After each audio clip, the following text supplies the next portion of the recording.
Ах, стояла застава богатырская, недалеко от города, от Киева, недалеко, не близко, за 12 верст. Вот живут на заставы богатыри, караулят и хранят стольню Киевград.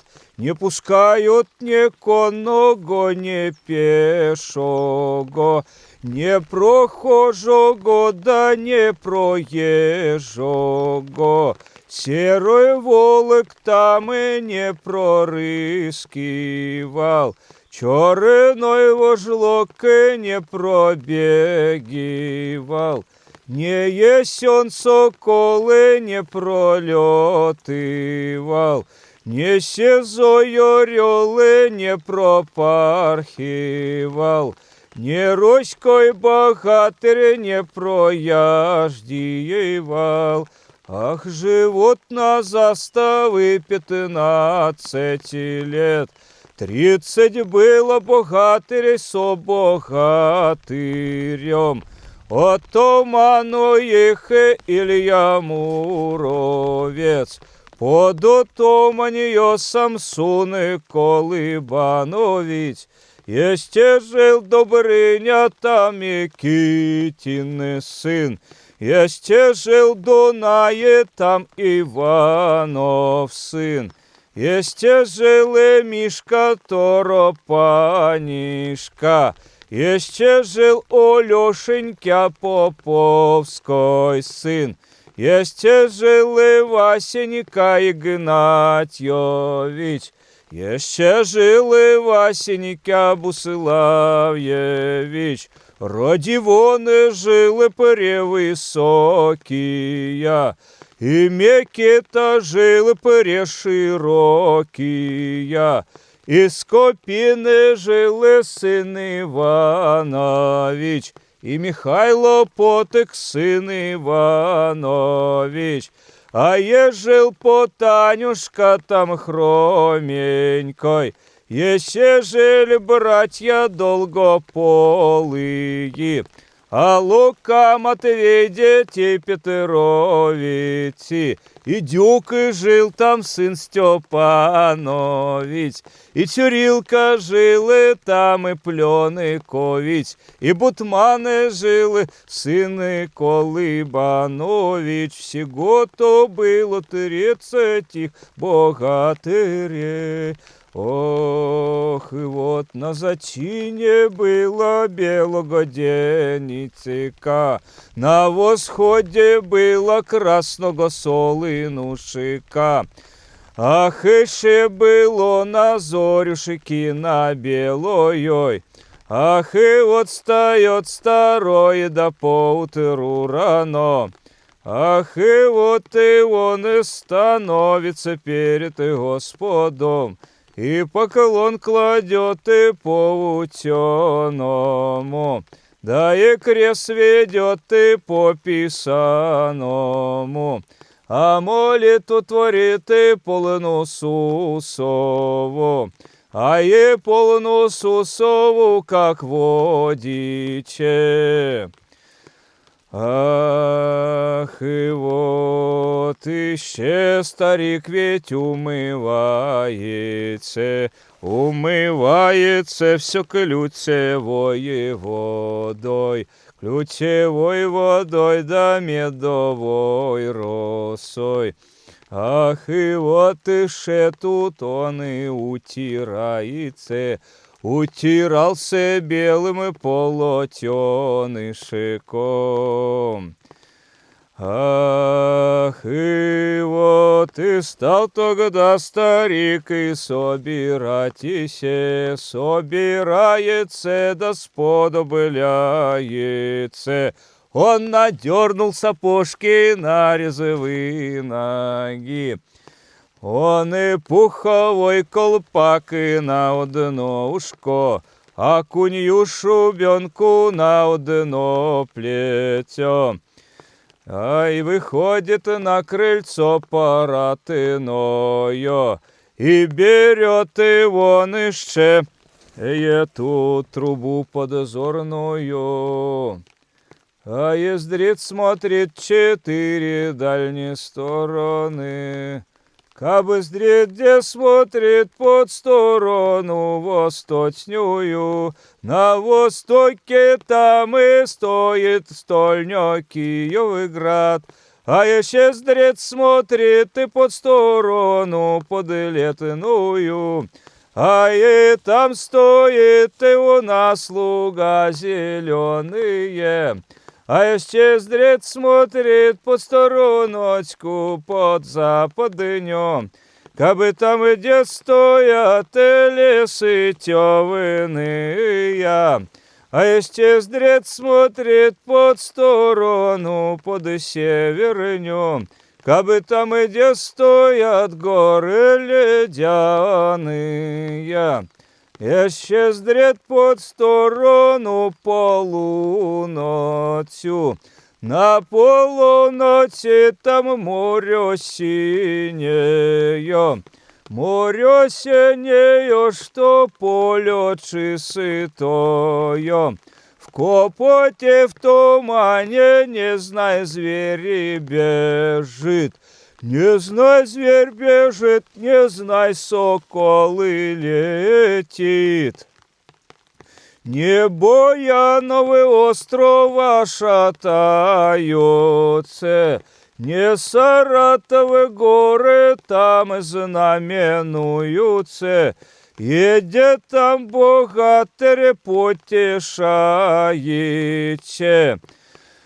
Ах, и вот в левой ручке он держит тугой лук, во правой руке стрела каленая, а калена стрелка была переная, а перо то было сизого орла. А не того орла да сизокрылого, а того орла да сёзакамского. Ах, того орла, что на синем море не на сыром и дубу. Он еще гнездо-то вьет на серый камешок. И вот он стрелку кверху то постреливат, а на подлете стрелку сам подхватыват. На сырой землю стрелу он и не уранивает. Ах, и вот и едет богатырек на хвальшичок, ай на хвальшичок, да он сокольничок. На левом плече у него есть он сокол сидит, на правом плече сидит воробышек. Впереди его бежит черной вожлок, позади его рыщет серый волк.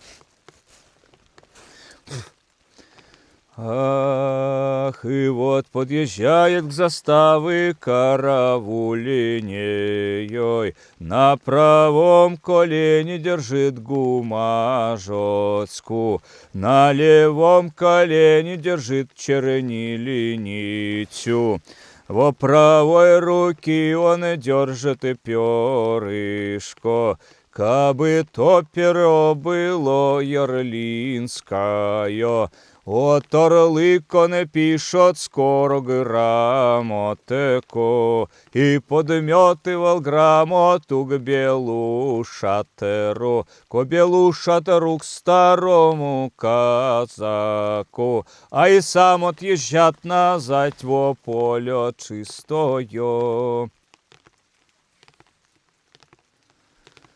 Ох, и как вот том во полюшке вот чистоем, кабы ездит сокольник и забавляется, а ей этот старый наш Илья Муровец, уж он взял ярлык тот скоро грамотыку, стал процитывать да просматривать. Говорит, еще он такого слова, забегат старой его белой шатер. Ах ты, ой, дружинка заговорная, заговорная моя хоробрая, не время спать, и нам пора вставать. От великого сону да пробужатися, от великой хмелинки просыпатися. Вот и скачали ребята на резвые ноги, умывались да ключевой водой, утирались белым полотенышиком. Стал читать им старый эту грамотку, а и то было в грамоте написано, а и то было во скорой напечатано.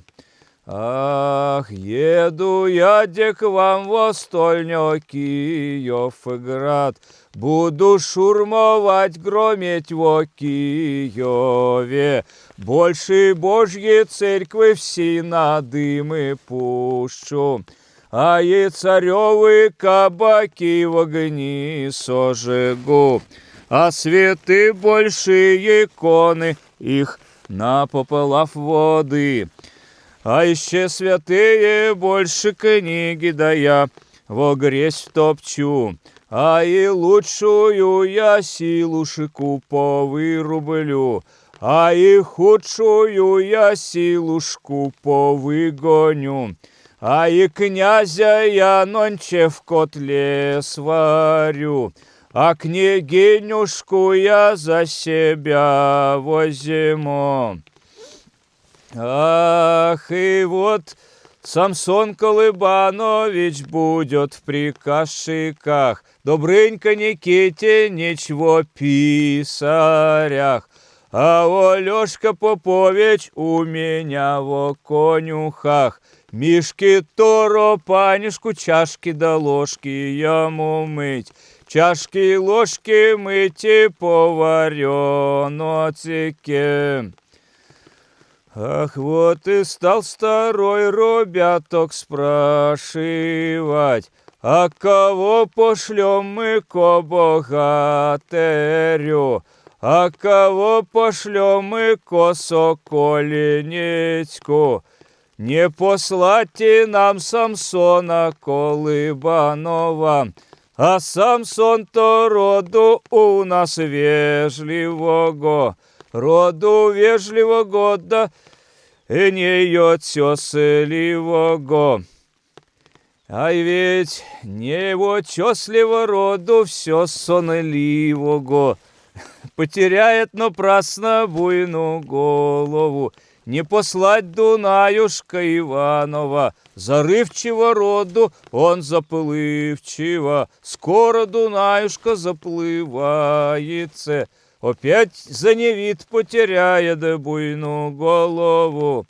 Не послать и Алешку нам поповица, Алешка роду ведь хвастливого, незавидно потеряет голову. И Мишку не пошлем мы Торопанишка, торопливого роду этот Мишенька, понапрасно за невид потерят он голову. Лучше, братцы, пошлем и мы Илью, нет, а и лучше пошлем Добрынюшку Микитича. Вот Добрыня роду у нас вежливого, уж как вежливого он роду да отчеслива. Ах, и вот сумеет с богатырем то съехать, сумеет с богатырем разъехать, сумеет богатырю и честь его задать.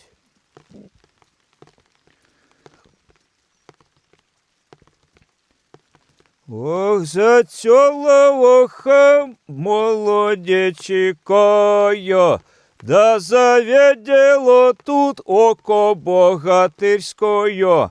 А я скоро пошел добренько из бела шатра, а идет скорее на конюшенный двор.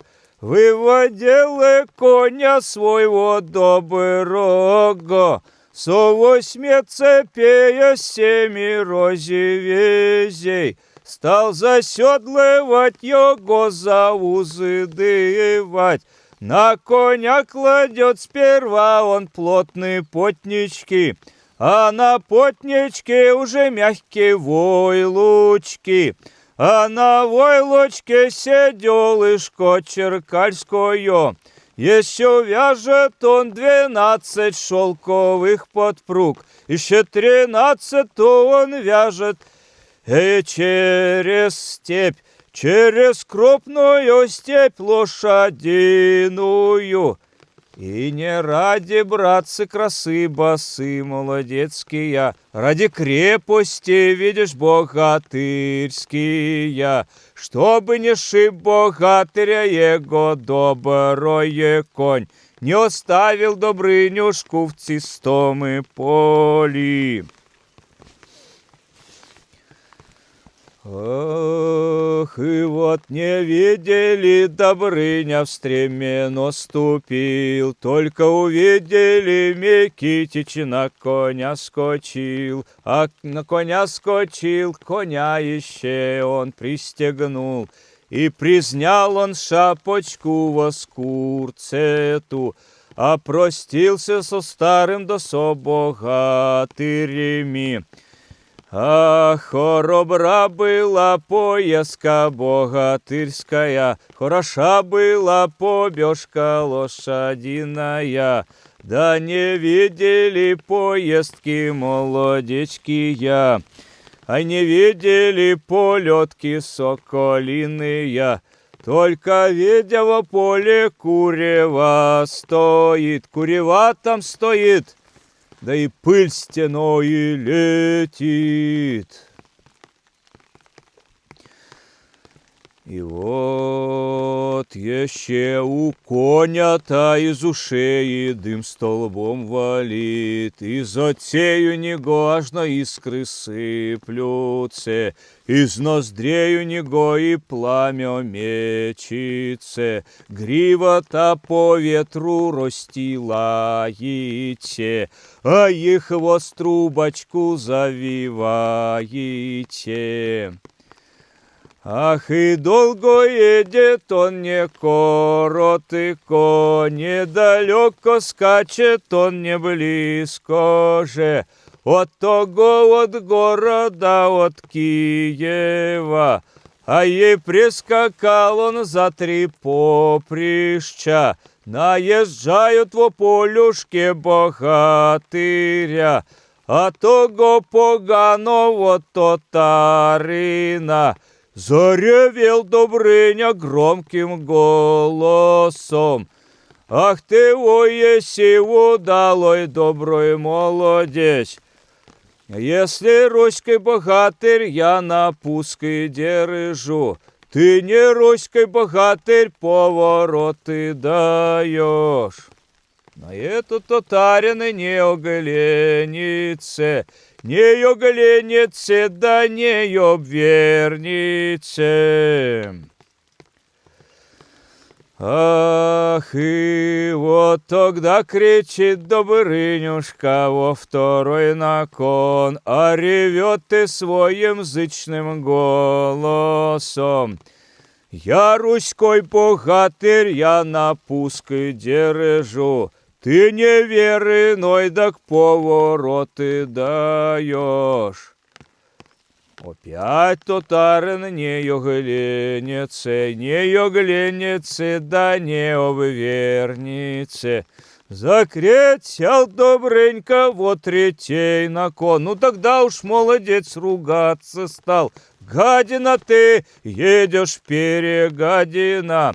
Ты сорока порхаш белобокая, Ты, ворона, леташь пустоперая, пустопера ворона по загуменью. Не воротишь на заставу богатырскую, ты, видно, богатырей нечим зовешь. Ты, видно, русских да не во что кладешь. Не во что кладешь, ты нас нечим считаешь. Вот на это сокольник повороты дает. Наезжал, наскакивал он на Добрынюшку и схватил Добрыньку за золотые кудри. Он и скинул его до добра коня, надавал позаду ему тут 2 отяпыша, и се прибавил ему тут 2 олябыша. Посадил назад и на добра коня, на добра коня до богатырского. И сказал Добрыньке такого слова: поезжай назад ты ко белу шатру, передай поклон старому казаку. Пускай грязью он не заменяется, самому ему со мной не справиться. Вот видят, богатырь едет не по-старому, а едет сокольник не по-прежнему. Повеся он держит буйную голову, а повесил он ее до груди белые. Потопя он держит очи ясные, потупил он очи во сыру землю. На коне сидит, будто вороною, а конь то идет, будто коровою. Стал его старик тогда расспрашивать: а есть что, Добрынюшка, не веселой? А по что ты голову повесил нынь? Стал ему тогда Добрынюшка рассказывать: наезжал я в поле на богатыря. Ах, и вот, и кричал ему ведь я до 3 раз, а тогда схватил меня татарин за кудря, а снимал и он меня со коня доброго, а едал позаду мне 2 отяпыша, и прибавил еще 2 олябыша. Не соврал, все честно сказал. Ах, не велел он грязью заменять, а тебе передавал низкой поклон. А еще сказал он такого слова, что тебе, старой, с ним не справиче.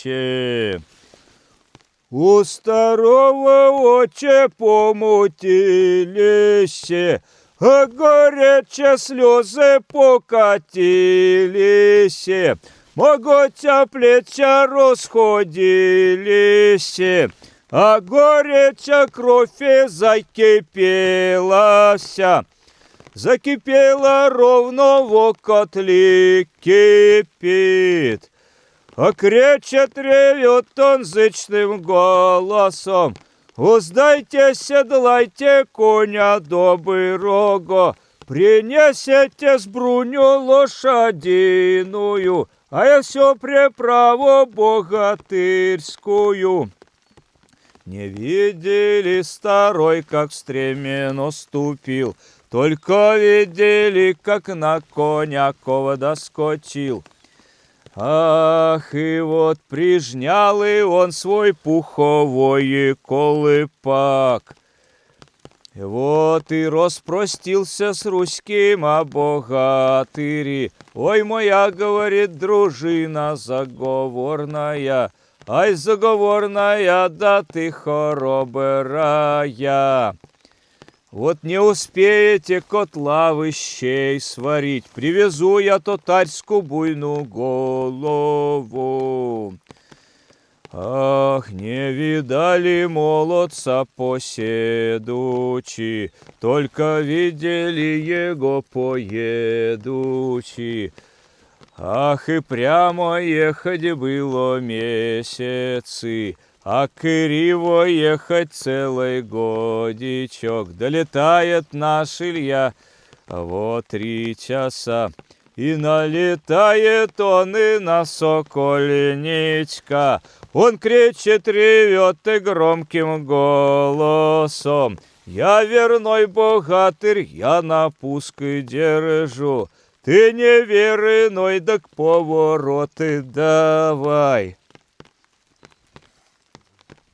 На это татарин не глянется, он никак собака не обвернется. Стал кричать и старый во второй након: ах ты, ой, если ты неверной ты богатый, ах ты, ой, если да ты сокольничок, пощо не воротишь к нам на заставу богатырскую да караульную? Коль верной богатырь, повороты давай. Неверной богатырь, я сейчас на пуск держу.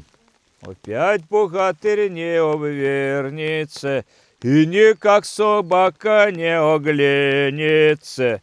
Стал кричать старой его 3-й након, до 3 раз кричал: ах ты, порхаш ворона, ты загуменная, ты летишь, сорока белобокая, гадина ты есть прямая перегадина. Ты ведь нас, богатырей, ничем считашь, ты ведь нас, русских, да не во что кладешь. Не во что ты нас кладешь и да нечем считашь. Ох, вот на это татарин уже обвернется, вот на то поганый повороты дает. Отпускает он черного вожлока, отпускает он и сероволыка. Со лева плеча он ясно сокола, со права плеча он тут воробушка. Говорит он им и такого слова: ах вы, слуги мои, слуги верные, слуги верные, неизменные, а бегите вы, летите к свой, куды надобно, и ищите вы хозяина поласковей.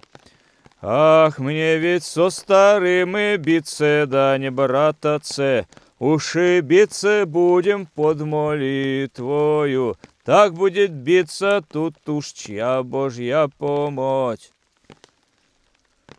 И не 2 горы тот столкнулись, кабы 2 богатыря тот вместо съехались. Они вытащили копья, бурзу, мечики, они тыкались, кололись, челы сутоцики. По насадкам и копья да и зломались, а и тут всего не да и звехаились. Ах, ше тогда бросили бой да на сыру землю, вытащили палец буевый. 2-й бой был, палицы. Ай, хвостали сея бились 2 суточки. У их палицы уже загорались, да распоялись. Побросали бои на сырую мать землю. Вытащили они тогда и 3-й бой. Вытащили сабли свои острые. Уж как острые, то сабли еще долгомерные. Ай, секлись, рубились 3 суточки. Ах, и вот у них сабли уже затупились все, пошарыбались. Этот бой побросили в сырую мать землю. Ах, и тогда они соскочили с коней добрые их, а и брались, хватались биться на рукопашечку. Уж и бьется уже четвертый суточки. Тут старого похвальное слово спутало. Правота ведь ножка поскольздилась, левота ведь ножка ай подкосилась. И упал старик и на сыру землю, ровно-неровно, будто сырой дуб. Налетел ему сокольник на белой груди, вытащил чинжалище укладной нож, замахнулся своей рукой правою. Хочет пороть старому груди белые, хочет посмотреть ретива сердца, смешать ему и кровь со песенью. Возмолился старый тут и Богу Господу, еще матушке он се держи, теленице. А по что ж меня вы это выдали? Черным-то ведь воронам и на поклеванье, серым волкам и на растерзанье, а поганым-то татарам на поплеванье. Стоял за веру я Христовую, за монастыри стоял почестный, и за церкви, так ведь я за Божия. А еще стоял и я за книги Божия, книги Божия старопечатные, за иконы, образы то старописьменные. Ах, за весь народ я православный, я за всех сирот, за малых, вот, за всех вдов честных. Ох, и вот перепахнуло, что ветру буйного, а что ветру буйного полосочка, вдвое-втрое старика-то силы прибыло. Сосвистнул сокольника с белых своих грудей, сам и заскочил на его черной груди. Вот и вытащил чинжалище укладен нож, заносил своей рукою правою, хочет пороть те груди белые. Только во уме-то прираздумался, во локтю рука-то остоялась.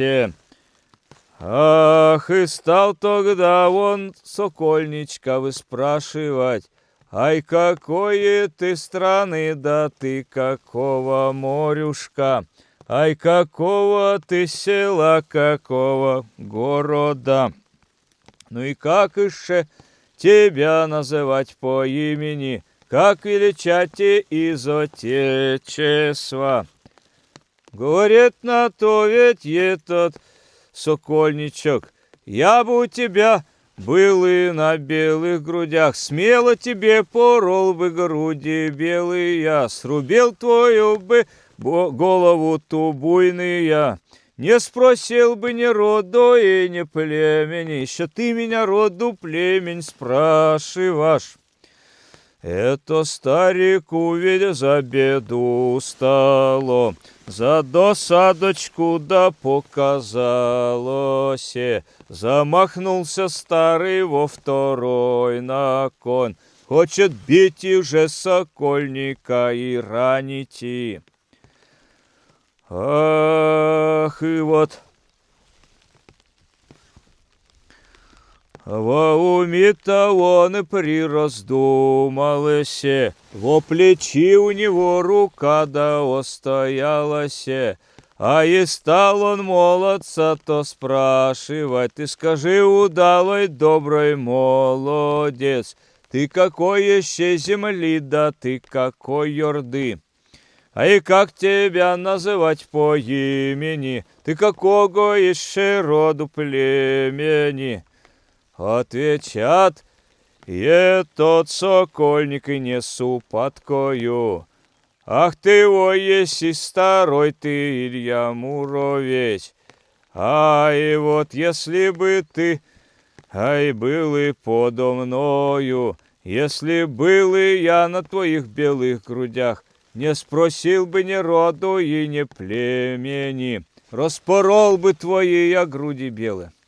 Пять старику за беду стало, за досаду великую. Замахнулся старый вот третьей на кон. Так уже опять в уме-то прираздумался, в заведе рука стоялася. В локтю там было, в плечи, теперь в заведе. Опять стал выспрашивать: ты скажи ко мне, нонти, пожалуйста, ай, какого ты и морюшика, и какого ты села городу, какого ты роду племени, и какого ты отца матери, как и звать по имени, по отчеству. Ну, тогда сокольничок и стал рассказывать: а у того-то морюшка холодного, у того у камушка у латыря богатырка живет одинокая, одинокая да одноокая. Талия мать моя да златый горочка, а отец у меня прохожий молодец.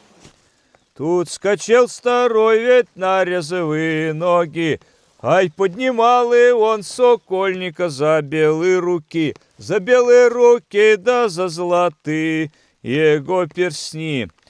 А и ставил он сокольника на резвые ноги, обнимал его он, ай, нонь плечи могутные, прижимал его к своей груди широкой, а к самому ретивому сердечушку целовал в уста его сахарные. Говорит ему он слово ласково: ах ты, тядо мое, тядо ты любезное, ах ты еще мое дитя ты родимое. А ведь ты мне сынок, а я отец тебе. Еще прежде досели в молоду мою пору соезжались мы с твоей матушкой, с той девчонкой златой городцикой. Ну и бились, дрались целые соточки, ай, хвостались эдак мы и другие, ай, колотились еще и третья. Сила на силу прилучилась, сотворили мы любовь сердечную, а эту сердечную любовь телесную. И тогда тебя мы, чадо, видно, прижили. Поезжай-ка ты во свою нонь стороночку, привези ты к нам родимую матушку. Ты будешь у нас первый богатырь, не будет тебе у нас и поединщичков.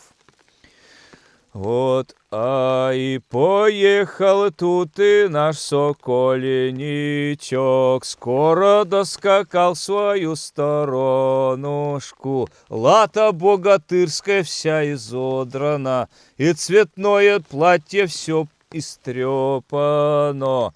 Не пиваючись ехал, не едаючись, плотного-то сна не имеючись. Подъезжат той он ко своей матушке, вот встретят его родима матушка, говорит ему такого слова: ах ты, тядышко мое родимое, ах ты, дитятко мое боженое, а и где ты видел да сего? А и где бывал да ты сего видал? Говорит: бывал я в полюшке широкоем, видел коровушку там Базыкову. Тебя, говорит, называют гульней гулящую, меня-то прозыват нагулышем. Так ведь говорит его матушка родимая, не пустым старой да выхваляется, уж как прежде во молодую пору со старым во поле мы съезжалися, трое сутки билися, хвосталися, сила-то на силу прилучилася, сотворили мы любовь сердечную, сердечную любовь телесную, и тогда мы тебя, тядо, видно, и прижили. Ох, вот у сокольника помутились очи ясные, покатились и слезы горькие, и тогда тот сокольничок же, а схватил он матку за косы женские, а и выснял он ее выше плеч могутних, уронил на матушку сыру землю, а и тут и ей смерть случилась. А и думает он промежду собой, говорит и сокольник он и сам в себе. Ах, и я убил и нонче родную матушку, я пойду, убью теперь и батюшка. И садится скоро на добра коня, а то воскоре долетел его кобелу шатру. Никого на заставе не случилось, соскочил конника со доброго, побросал невязано да не приказано, скоро забегает тот белый шатер. Ай, схвати, да спит там старый с устатку со великого, спит, храпит и он, так что порог шумит. И тогда схватил сокольник он востро копье, а востро копье он бурзомецкое. Ну и шарнул он старика во груди белые. У старого погодился золот чуден крест. Ах, погнуло этот его чуден крест, не пробило ему груди белые. Ото сна старик ведь пробужается, и скочил и он на ножки резвые, и схватил и он еще сокольничка за его закудрить за черные, вызнял его повыше плеч могутных, уронил ишь его хвостнул, о кирпичет пол, тут ему было и смерти лютая. Ах, еще выносил трупье он вон на улицу, на одну ногу ступил, другую оторвал, на другую руку ступил и оторвал. Ах, и привязал и тулово да коню под и хвост, а и свистнул и топнул он ногою правою, побежал комоне от чисто относил трупье, да он сокольниково черным воронам на расклевание, а лютым зверям на расторзание. Первая былина второй сказительской экспедиции. Мы находимся на реке Пижме, и буду петь одну, пожалуй, самую знаменательную старину, самую объемную, вот, от Федосии Емельяновны Чуркиной. Записали ее в деревне Чуркины, но родом она была как раз отсюда, из Абрамовской. Училась у Василия Малого. Она называла старину Застава Богатырская, а мы ее называем Просторова и Сокольника.